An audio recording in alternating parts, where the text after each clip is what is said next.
말씀을 드렸죠. 11절의 말씀을 보면 바울에게 하나님이 음성을 들려주시지요.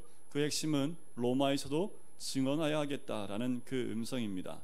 그리고 주님은 말씀하신 대로 이제 사도 바울을 로마로 보내고는 과정들을 이제 말씀 가운데 우리에게 알려주십니다.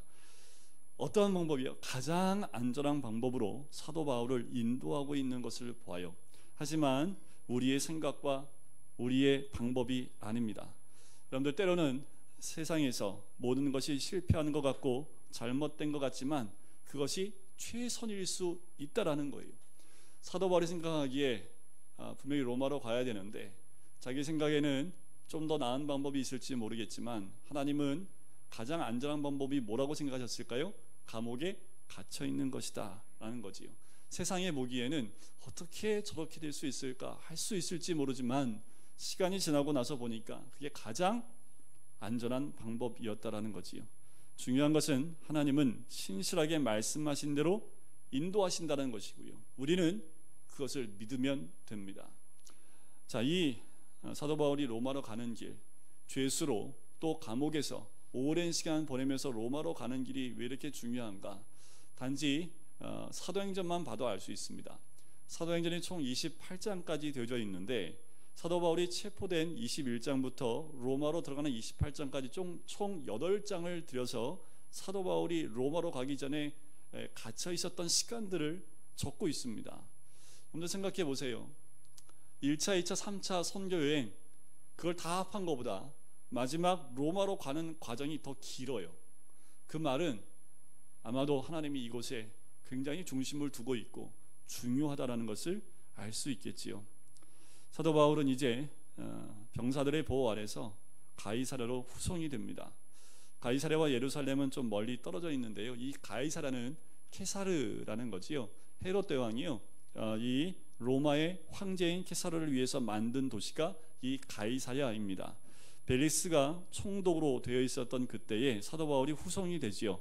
거기서 3번의 재판을 받아요. 오늘 본문에서 벨릭스 총독에게, 다음 장에서 벨릭스의 후임이었던 베스토 총독에게, 그리고 마지막 3번째는 아그리빠 왕에게 재판을 받습니다. 그러니까 24장, 25장, 26장 각각 한 장씩 사도 바울이 각 3명에게 신문받고 재판받는 장면이 나옵니다. 오늘 본문은 24장 전체는 벨릭스 총독에게 재판받는 그것이 기록되어져 있지요. 오늘 바울을 보면 이 재판 과정에서 무려 2년 동안 감옥에 머물러 있어야만 했습니다. 분명히 하나님이 사도 바울에게 무엇인가 말씀하는 것 아닌가. 또한 이것을 통해서 우리에게 분명히 말씀해 주시는 것이 있어요. 사도 바울이 예수님을 만나고요, 정말 한 20년 동안 쉼없이 달려옵니다. 1차, 2차, 3차 선교 여행을 떠나면서 정말 쉼없이 복음을 위해서 달려갔습니다. 그 복음의 여정 가운데 하나님의 놀라운 복도 있었지만 정말 핍박과 고난과 역경의 연속이었지요. 매 맞고 돌 맞고 쫓겨다니고 잠도 못 자고 도적의 위험, 강의 위험, 신의 위험, 정말 견딜 수 없는 고난의 고난을 겪었던 그 20년의 생활을 쉼없이 달려왔습니다. 그런데 지금 2년 동안 아무것도 안 해요. 2년 동안 감옥에 딱 멈춰져서 있는 2년의 시간, 이 시간 가운데 하나님은 사도 바울에게 무엇을 말씀해 주고 있는 걸까? 결론부터 말씀을 드리면 휴식입니다. 더 중요한 것은 기다림의 시간이었고 인내를 배우는 시간이었다라는 거지요. 아니, 목사님, 이 시간에 더 주를 위해서 헌신하고 봉사하고 전도하고 선교하는 게 더 우선 아닐까요? 그건 우리 생각입니다. 그런데 하나님은 그것보다 사도 바울에게 더 인내하고 더 기다릴 수 있도록 그것을 배우는 시간을 허락하셨다라는 거지요. 오늘 본문의 1절에서 재판 기록이 시작을 합니다. 이제 더둘러와 장로들과 그리고 함께하는 사람들이 총독 앞에 바울을 고발하는 내용이 나와요. 자, 고발하는 내용을 보니까 총 3가지 제목으로 고소를 합니다. 그 고소하는 내용이 5절부터 9절까지 나오지요. 첫째는 유대인을 소욕해 하는 죄, 두 번째는 나사렛 이단의 우두머리, 세 번째는 성전을 모독하는 것이다 라고 이해합니다. 3가지 제목으로 지금 고발을 하고 있는데 첫 번째가 뭐예요? 소요를 일으켰다라는 거지요. 그 이유는 한 가지예요. 왜냐하면 총독에게 가장 민감한 사항입니다. 정치적으로 유대인들이 소요를 일으켰다고 하면 이 총독에게 가장 마이너스가 될 수 있기 때문에 총독에 가장 관심을 가질 수 있는 그 죄목이 첫 번째 소요를 일으켰다는 겁니다. 그런데요, 유대인들에게 가장 중요한 큰 죄목은요, 성전을 모독했다라는 거지요. 그래서 변호사 더둘러가 사도 바울을 가리켜 이렇게 얘기합니다. 이 사람은 전염병이라.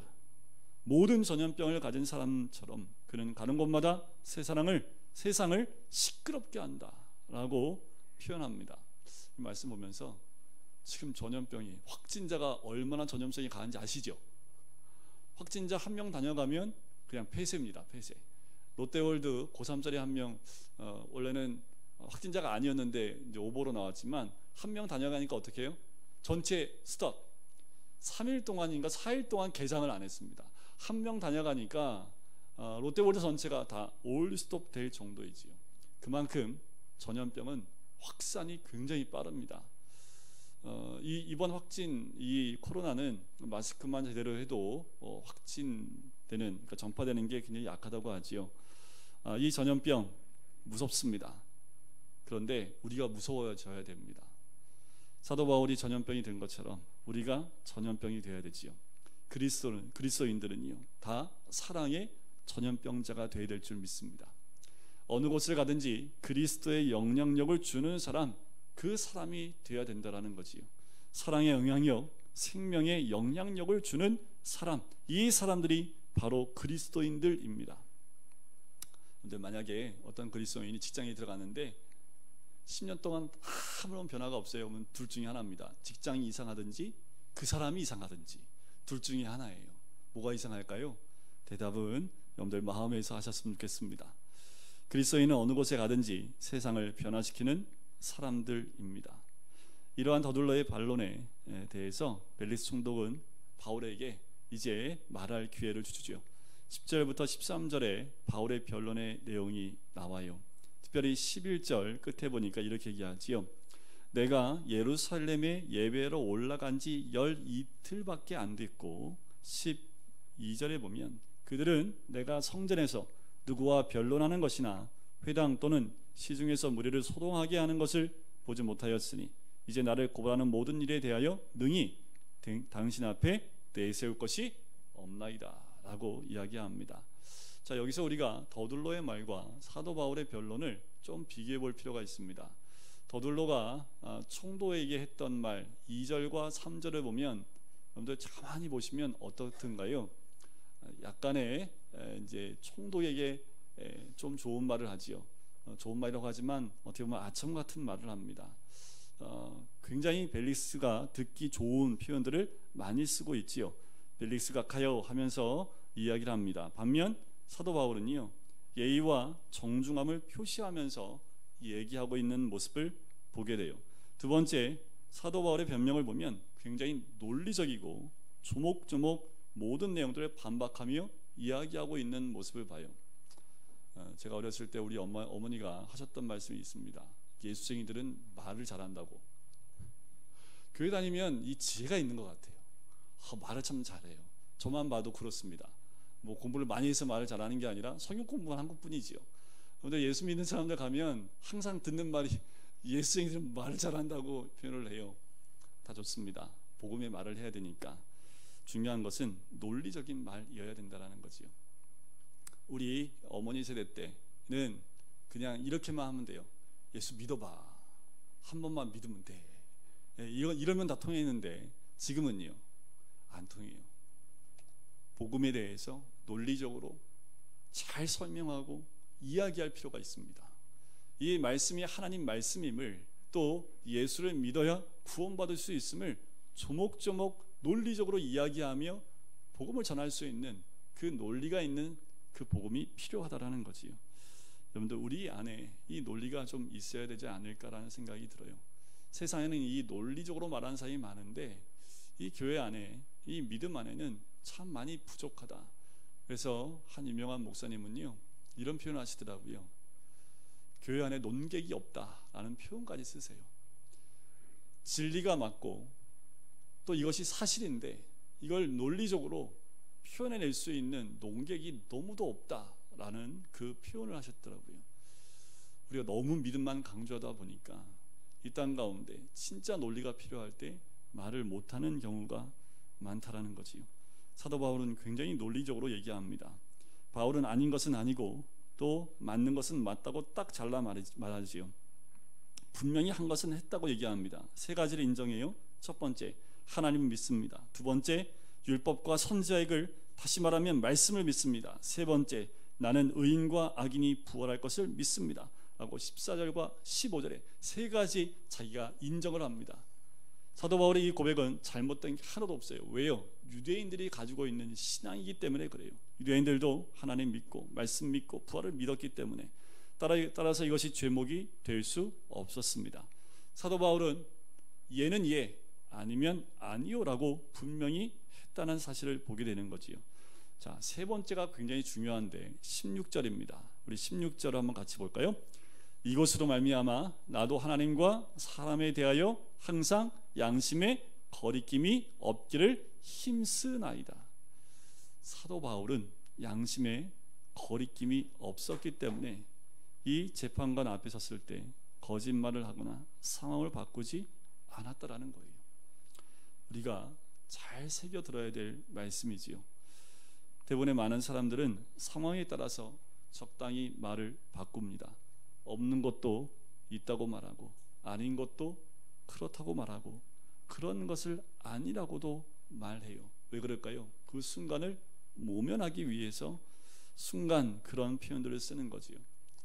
지금 세상을 보면 진짜가 뭔지 모르겠습니다. 다 거짓말 같아요. 언론은 진짜를 보도하지 않고 잘못된 것을 보도하고 있는 것 아닌가. 최근에 한 목사님이요, 이제 너무 막 힘드니까 그런 얘기를 하더라고요. 교회에서 확진자가 나오는 비율이요, 제주도에서 확진자가 나오는 비율보다 더 낮다. 근데 왜 교회 가지고 이런지 모르겠다. 교회 가면 어떻게 전도사님하고 얘기하는데, 전도사님한테 교회 갈 때 꼭 KF94 마스크를 꼭 하고 가라고 그러더래요. 그러니까 인식이 어떻게 된 거예요? 실제로 이 땅 가운데 교회에 확진자가 나오는 비율은 그렇게 높지 않습니다. 전국의 그리스도인들 대상으로 전 숫자에 비하면 정말 미비한 것밖에 안 돼요. 그럼에도 불구하고 교회 안에가 가장 큰 문제가 있고, 오히려 교회에서 이 바이러스가 더 번창하는 것처럼, 번식하는 것처럼 이야기를 하고 있다라는 거지요. 사람들이 거기에 현혹이 되게끔 뭐가 진짜인지도 알지 못하는 말들이 이 땅에 가득 차고 있는 것 아닌가라는 생각이 들어요. 눈앞에 있는 이익을 위해서 순간 거짓말과 과장을 하는 것들이 있는 거지요. 하지만 그 다음 순간에 보면 자기가 던진 그 거짓에 자기가 걸려드는 모습을 우리는 보게 되는 거지요.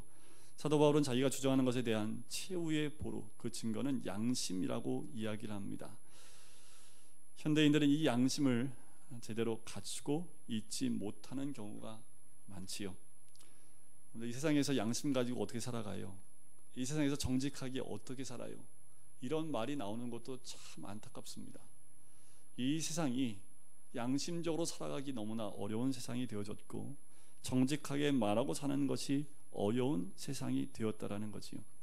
하나님과 사람 앞에서 부끄러움 없다는 말처럼 부러운 말이 어디 있을까라는 생각이 들어요. 사실 우리 모두가 부끄럽게 살고 있기 때문이지요. 그는 목사들도 마찬가지입니다. 여러분, 우리가 하나님 앞에서 더 양심적이고 사람들 앞에서 부끄러움이 없는 그 양심이 있어야 되는데, 우리는 그렇지요. 큰 거짓말은 안 해요. 그죠? 근데 작은 거짓말을 하지요. 강도는 아닙니다.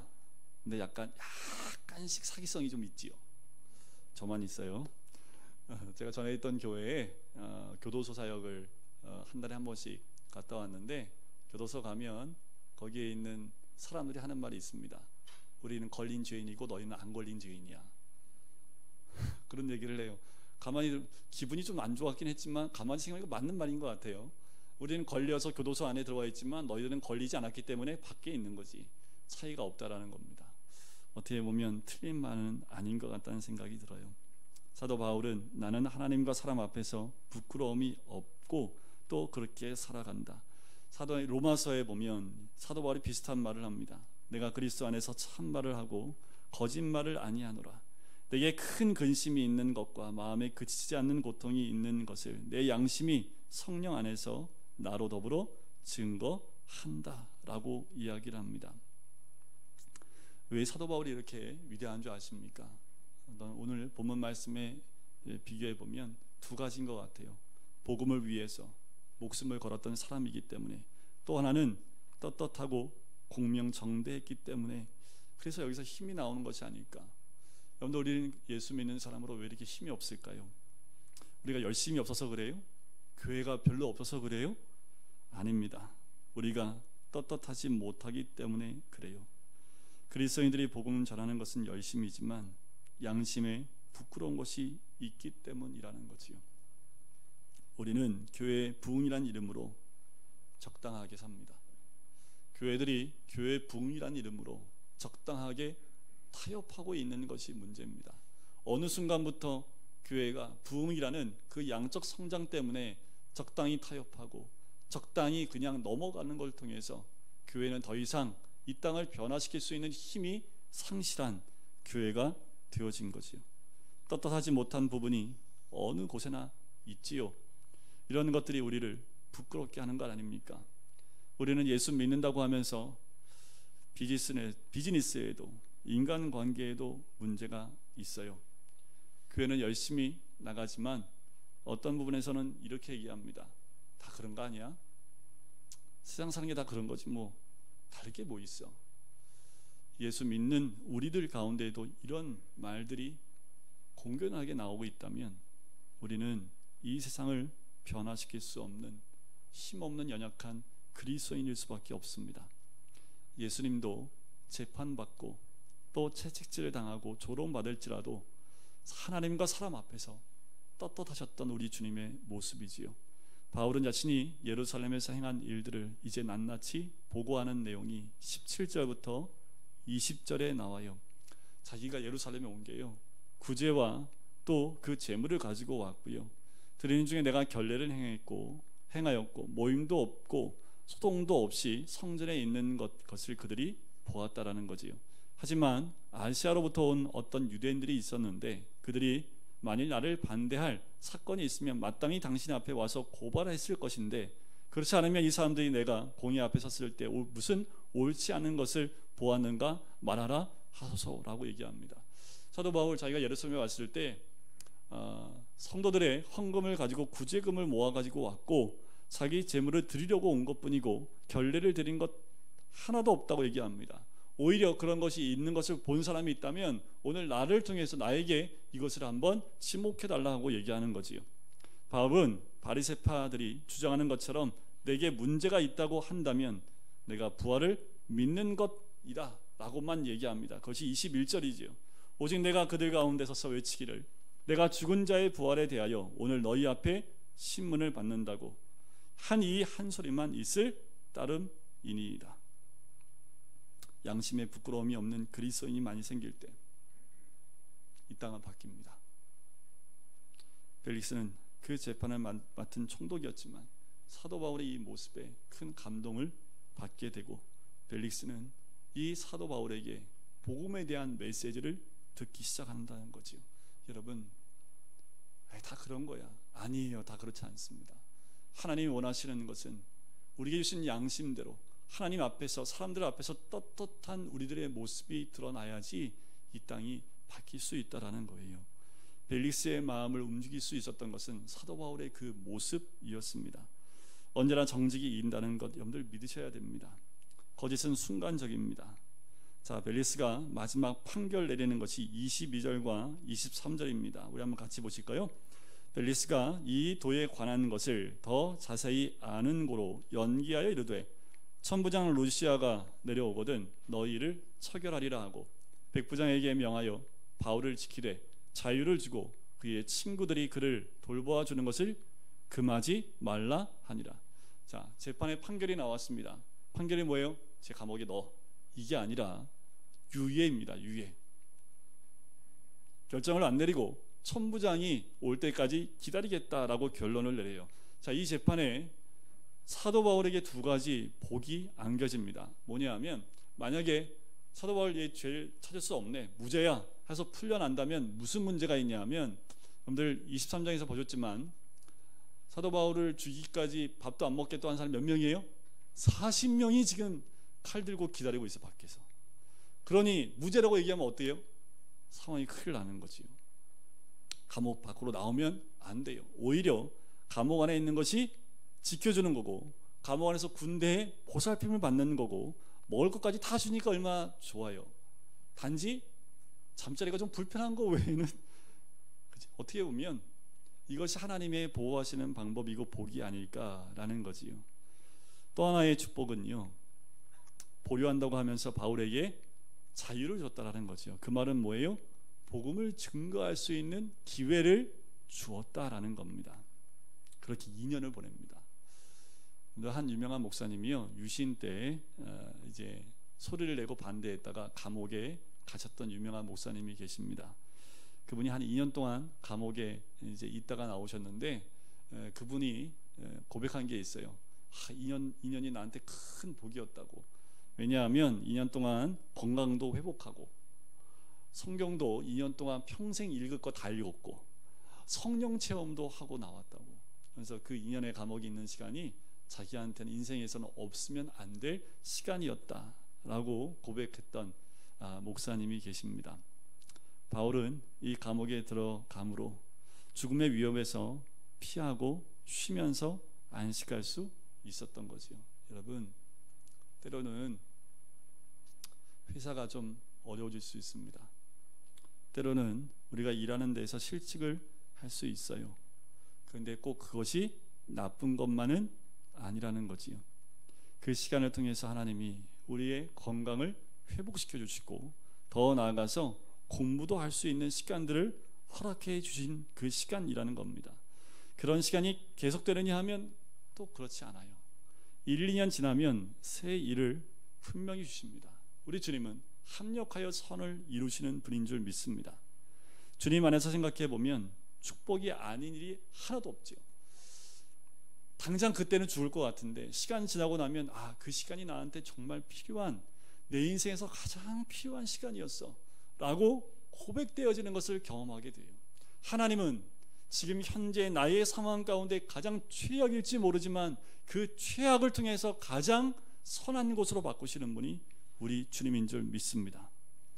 24절과 25절에 보면 이제 벨리스가요, 그 아내와 함께 바울을 부릅니다. 그리고 그리스도 예수 믿는 도를 듣는데 25절에 보니까 바울이 의와 절제와 장차 오는 심판을 강론하지요. 그때 벨리스가 듣고 두려워합니다.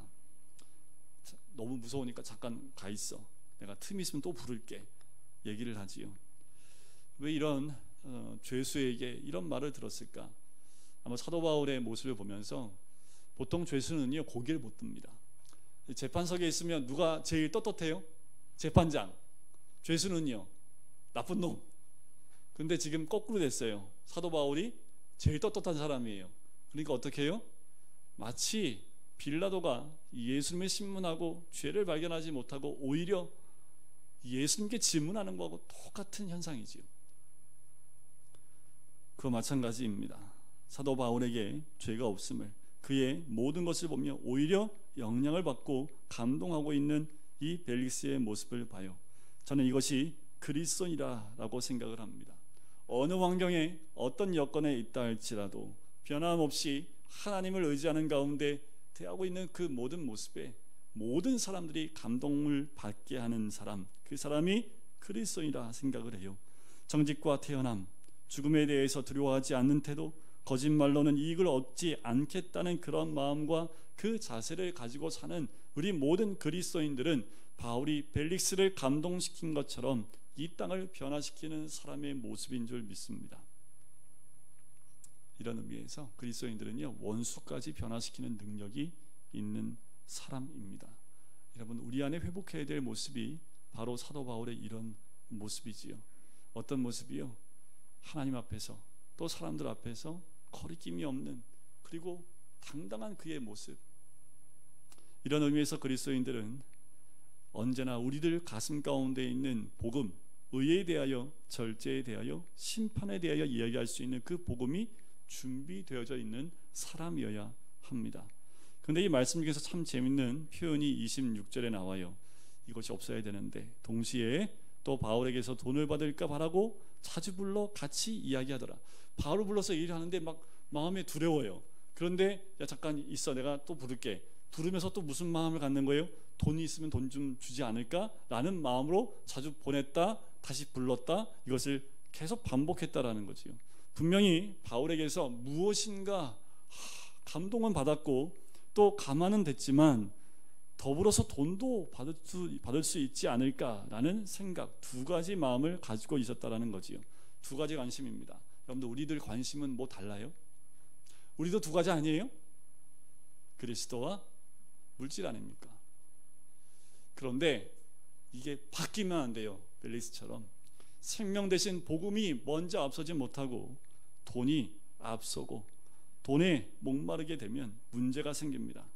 하나님을 안 믿는 것도 아니고 교회 안 다니는 것도 아닌데 우선순위가 돈에 있다면 우리는 하나님보다 좀 기다려주시면 안 될까요? 제가 이거 다 하고 갈게요.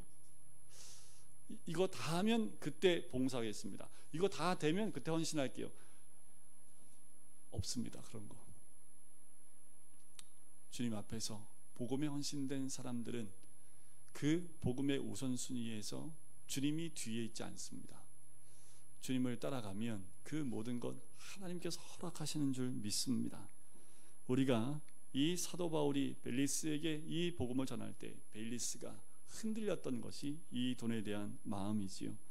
27절을 보실까요? 이태가 지난 후 보르기오 베스토가 벨리스의 소임을 이어받으니 벨리스가 유대인의 마음을 얻고자 하여 바울을 구류하여 두니라. 그러니까 벨리스는요, 사람을 의식했던 마음이 있었던 거지요. 2년 동안 보류를 했습니다. 벨리스가 재판을 못하고 후임인 베스토가 이 재판을 받게 돼요. 이걸 통해서 우리가 한 가지 알 수 있는 건요, 다 바뀌어요. 하나님 벨리스 때 그냥 해결해 주시면 되지, 2년 동안 있었는데 해결해 주시면 되지, 또 베스토라는 후임이 와서 또 재판을 또 받아요? 그래요. 사람은 바뀌고 환경도 바뀌고요, 법도 바뀌고요, 다 바뀝니다. 근데 뭐 안 바뀔까요? 하나님은 안 바뀌십니다. 하나님 말씀도 안 바뀌고요, 하나님 주신 그 말씀은 변함이 없다라는 겁니다. 어떻게 살아요 우리 이제 이 바이러스 때문에. 내년 지나고 올해를 쳐다보면 또 뭔가 바뀌어 있는, 또 그 가운데 잘 살고 있는 우리들, 뭔가 바뀐 것 같아요. 그래서 지금 목사님들도 모여서요, 이제 이 코로나 이후에 신앙을 어떻게 할 거냐, 이거 가지고 지금 굉장히 연구를 많이 하고 계십니다. 분명히 바뀝니다. 다시 그 이전으로 돌아가지 못한다는 거 알아요. 그래서 연구하고 있습니다. 그런데 한 가지 변함이 없는 건 뭐가 안 바뀐다고요? 하나님은 변함이 없으십니다. 그분은 항상 신실하고 영원한 분이시기 때문에 하나님은 자신의 계획을 절대로 바꾸지 않는 분입니다.